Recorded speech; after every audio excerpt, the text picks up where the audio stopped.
Hey guys, Paladin Piper. We are back in Codger Garage tonight due to some inclement weather we are having here. And I got yet another email. And when I get these, they typically do spark video ideas for me. And I thought about doing a whole series on these, but I thought that might be kind of dragging it out. So I'm probably just going to do one sort of long video. So sit down and strap in, grab a pipe. Put me on two plus or whatever, 2 times. But the question, well, it was kind of a rambly email. Sorry, buddy.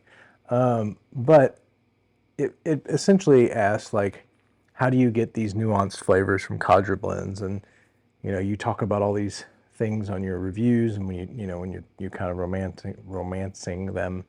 I don't taste any of that. I get tongue bite a lot.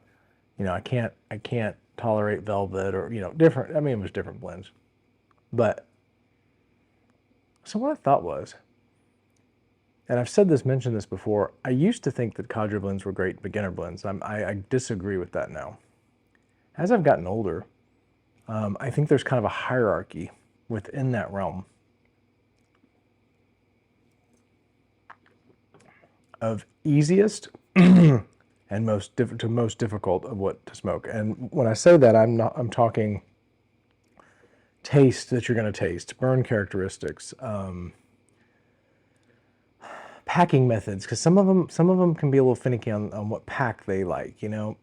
Certain pipes that they do better in.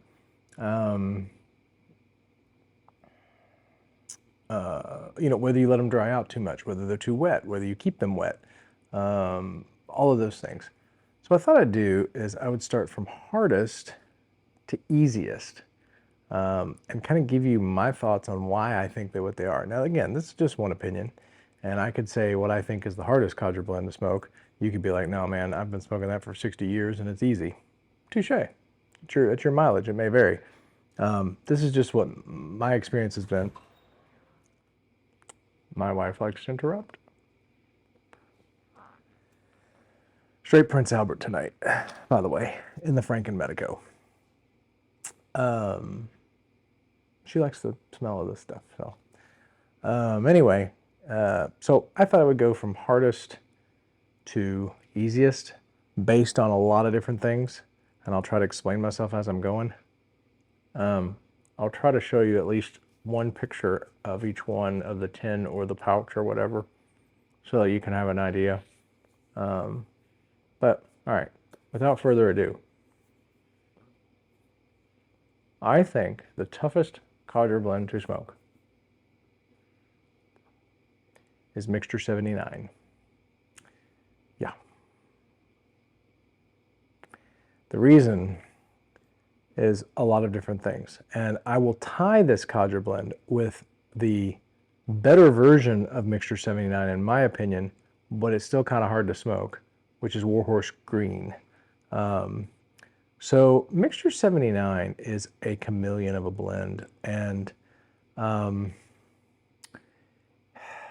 tried it in every pipe. I have tried it in every pipe medium, so I've had it in Morta, I've had it in, I haven't had it in clay. Okay, maybe not everyone. I haven't had it in clay, but I've had it in meerschaum, I've had it in Morta, I've had it in a cob, I've had it in briar, I've had it in the hardwoods, the cherry woods. I've had it in you name it. There are some times that it just gives you these wonderful flavors, and it works harmoniously. And then other time it literally tastes like vomit to me. And there are times too when it burns just harmoniously. And it'll take one match and it's great. And then other times you're relighting that sucker until you're blue in the face. Sometimes you can do a loose pack and it burns great. Other times you do a thick or like a tighter pack and it burns horrible. Then you do a thick pack the next time and it burns great. And you do a loose pack and it burns like shit. Sorry. But anyway, so that is, Mixture 79 to me is the hardest one to smoke. Now the reason that Warhorse Green is hard to smoke is for different reasons. Ooh. It is not. It is much more repeatable and reliable, in my opinion, as far as that same profile that I think was that they were going for with Mixture 79, and it probably was that profile years back. But because it comes in a crumble cakes are hard to master, in my opinion. You know, if you don't break it up right, if you don't dry it enough, or you dry it too much, and you got a big plug of it somewhere in there that can clog your bowl. I mean, it's very finicky, right? On top of that, Warhorse Green, while it's not as strong as Warhorse Bar, in my opinion, at all, sorry, I got itch. Warhorse Green is definitely strong in nicotine, and if you're not ready, you're gonna be on the floor. So those two are my first two that I say are the hardest to smoke. All right, next up is Wessex Burley Flake. Now you're like, Pat, Wessex Burley Flake ain't a Codger blend. Hang on. We no longer have Edgeworth Slices, which was an iconic Burley Flake of yesteryear. We no longer have Edgeworth Ready Rubbed, which was an iconic Ready Rubbed, same thing, of yesteryear. We no longer have Lane Ready Rubbed. Lane Ready Rubbed supposedly was the same recipe of the Edgeworth for all those years. We have the Ready Rub Match, which I have heard is not the same thing. And when I have tried it, it is definitely not the same thing as what I've had, because I have still a couple of pounds of the Lane Ready Rub. It's definitely different.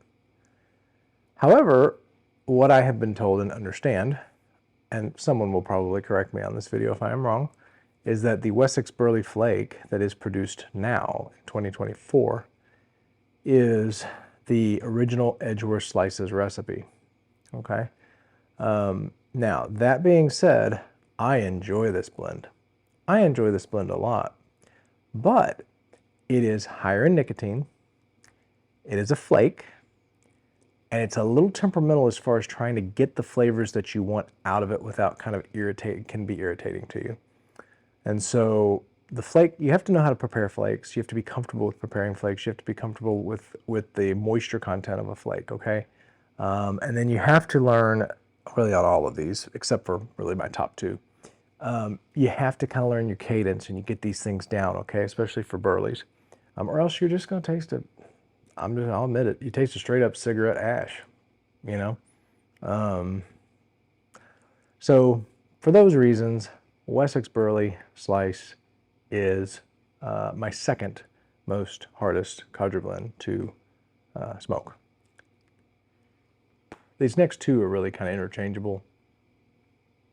Well, maybe. And I say this next one having a deep love for this next one.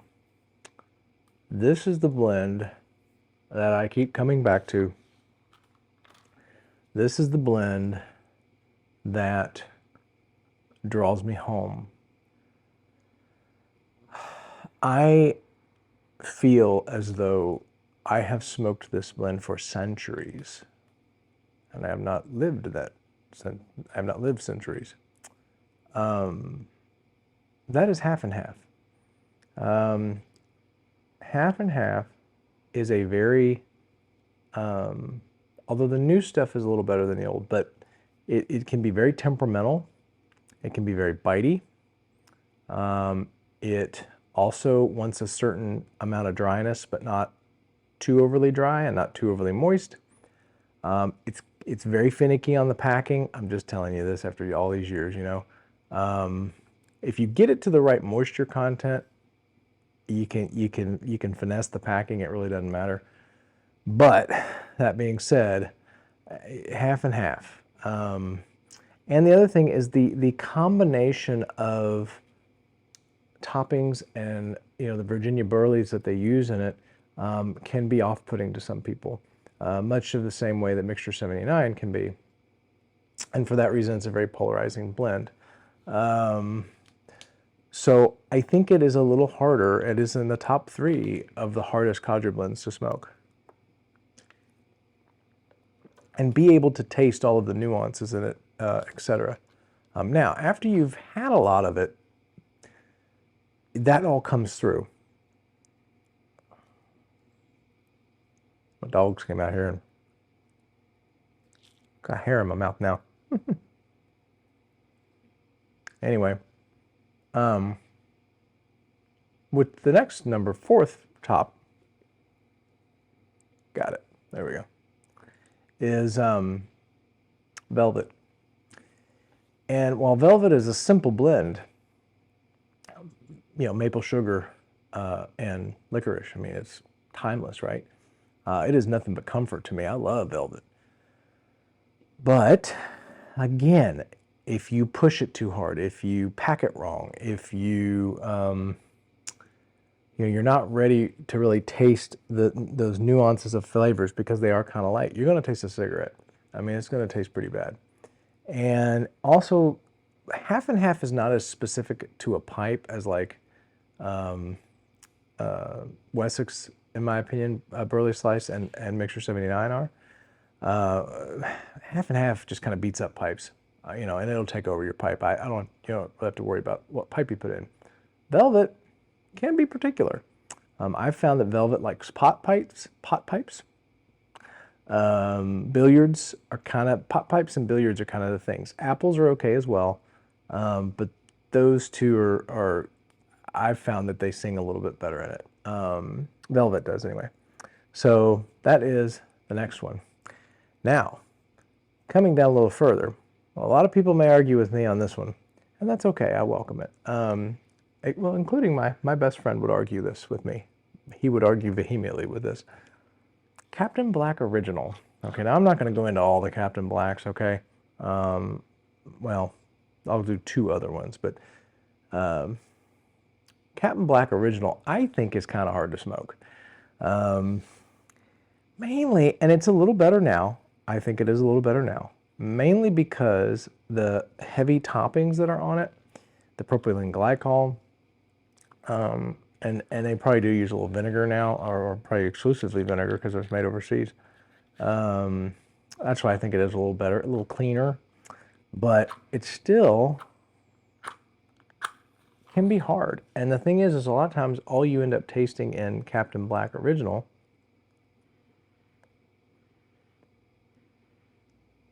is marshmallow hot air. Again, same thing, it's cadence and all of that, okay? And again, a lot of people would say, well, you just work on your cadence, your pipe smoke, and you get better. And I'm not arguing that, yes. But so many people start with Captain Black, and they're like, this sucks. I mean, you know. And then they quit, or they, you know, whatever. So I think Captain Black's a little bit harder. Packing Captain Black, that's another one, can be temperamental as well.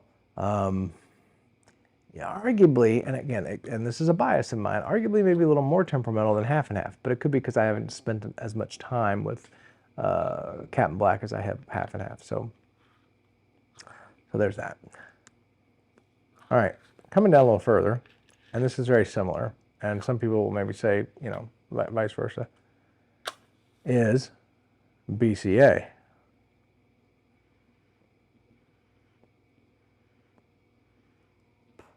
Now, BCA is probably my favorite of just the straight black Cavendishes, you know? Timeless classic. I mean, impeccable room note. Tastes like vanilla, kind of little hits of chocolate, a little marshmallow, okay? But it comes wet, goopy, sopping. You got to learn to dry it, how much you like it. You got to learn to pack it. You're going to have to pick a pipe that you don't mind ghost.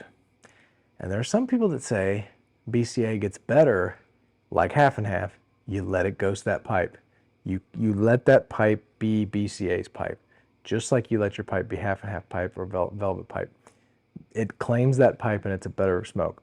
And I have to say, I have not allowed one of my pipes to be completely BCA only But I will admit, I can taste usually the ghost of BCA in a pipe, and I'll be like, oh, that's kind of nice with whatever else I'm smoking. But it's a hard one to deal with. The next, and again, people will argue this next one, 1Q. Oh, BCA is also known as Captain Black Royal. I'm sorry, Captain Black Dark. 1Q is also known as Captain Black Royal. I believe they're pretty much the same thing. Now, and you could kind of interchange these two probably. The reason I put 1Q here is because of mostly of trying to pick out the nuances of flavor in 1Q. You're going to taste some of that marshmallow kind of caramel stuff, but for a lot of people it's hot air. And it was for me in the beginning. So that's why 1Q's there. I know, here come the jeers. All right, next up is our crossovers, and they're all kind of clumped in the middle. 3-Star Blue, Revelation Match, and Edward G. Robinson. Okay, now I would say of all of them, Edward G. Robinson and 3-Star Blue are probably the hardest to get the flavors, to pack right, to all that. Here's my reasoning with Eddie G. I love Eddie G. Robinson. Love it. I have pounds of it in my cellar. As long as they make it, I'll continue to buy it. But Sutliff uses a very good like plum wine topping on it. And I do believe it's alcohol based. And so the thing is once you crack that tin, your time's ticking, because that really good topping just evaporates. And so your first bowl, it will not taste like what your last bowl is out of that tin or out of that tub. And so that can be frustrating for a new beginner. That can be frustrating for a veteran.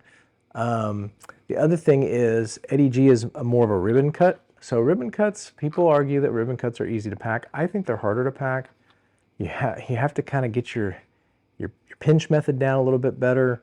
You know, some people gravity feed and tap, whatever. I just think they're a little harder to pack than a coarse cut. 3-Star Blue is more heavily topped aromatic crossover, and therefore, to me, 3-Star Blue is good, and I like it. Actually, it's grown on me. But the Latakia in it can be overpowering to the blend.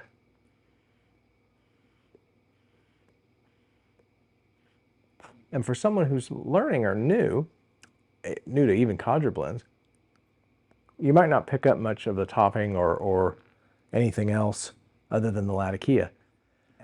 And then Revelation Match, Albert Einstein's blend. Revelation is no longer made. It was that classic crossover.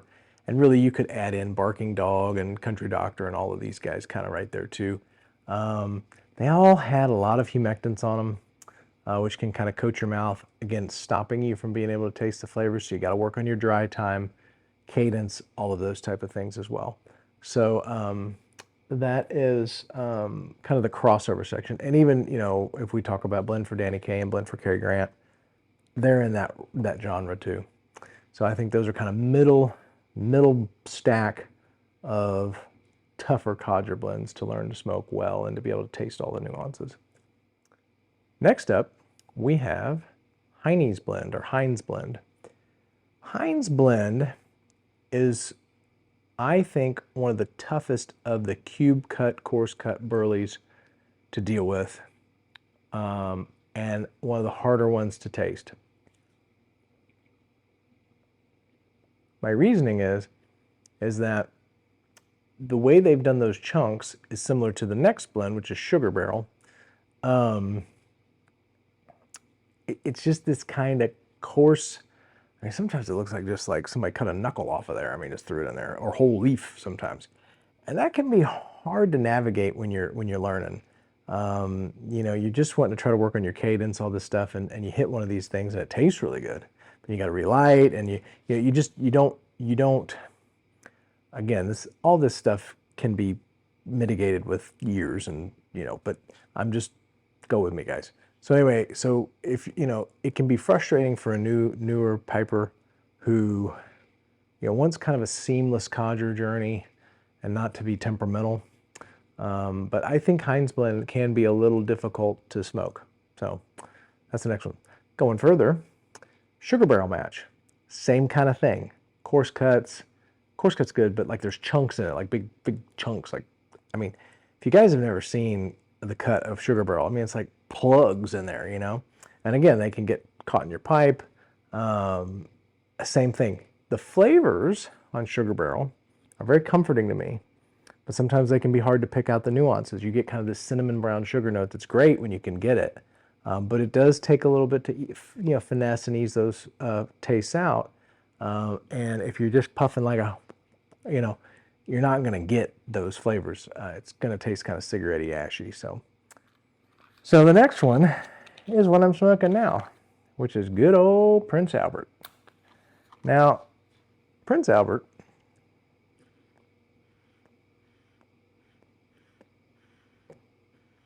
see right there,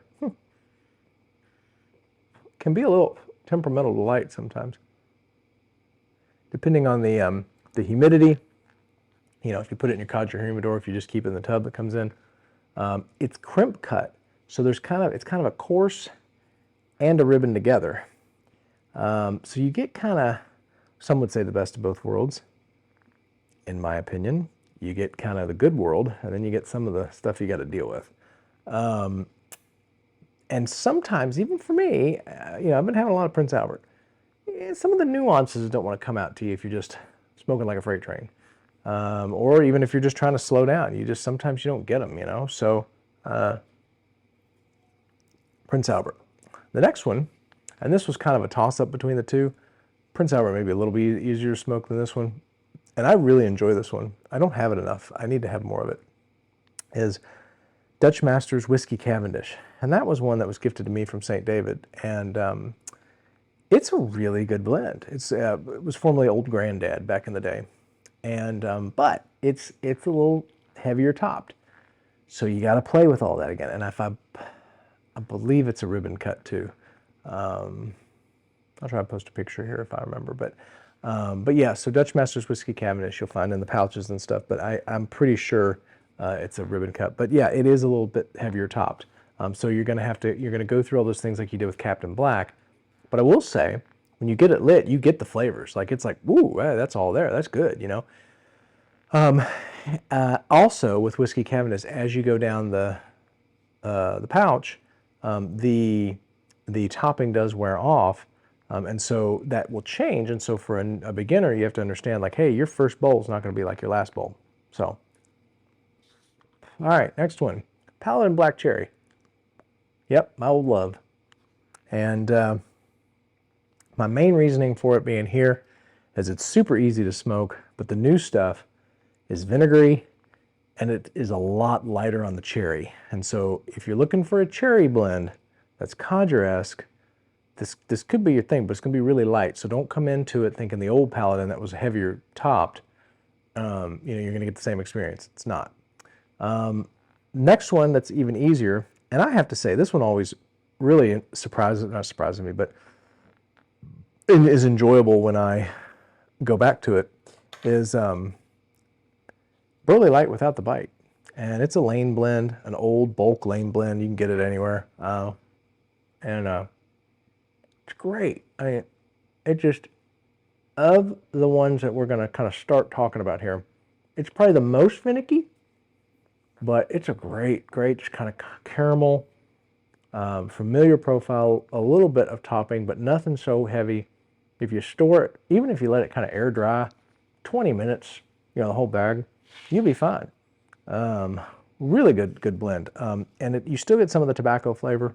Great stuff. There's an asterisk on this one, and then we're going to talk about the top three. There's an asterisk on this one. The old Sir Walter Raleigh is next. The old Sir Walter Raleigh was wonderful. Playing taps in my head for it. It had great mechanics. It had a perfect cut. You got that molasses licorice note. Beautiful. Great blend. Very forgiving. Very forgiving. Not as forgiving as the top three, in my opinion, but very forgiving. Mixed with a lot of stuff, great. The new stuff, if I had to put the new stuff somewhere, it would probably be between, probably somewhere actually, well, ease of smoking is good. It'd probably be before the crossovers because the vinegar is so heavy on it that it just kills everything. I mean, it's like sterile. Anyway, okay, but Sir Walter Raleigh would have been here, the old stuff. Okay, I had to give a mention. All right, top 3.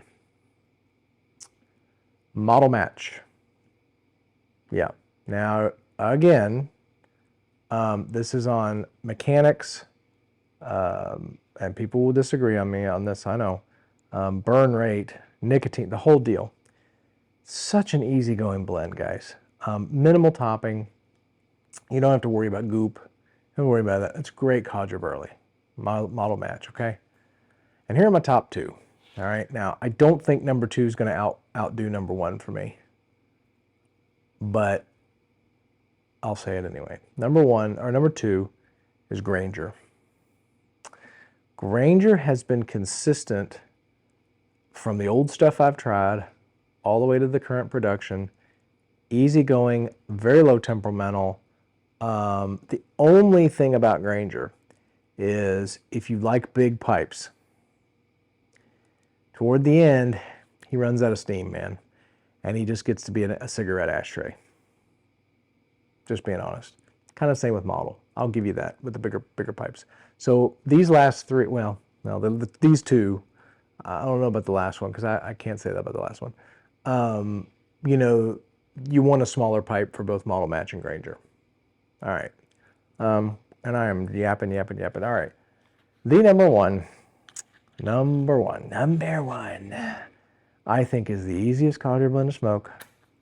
You will get flavor.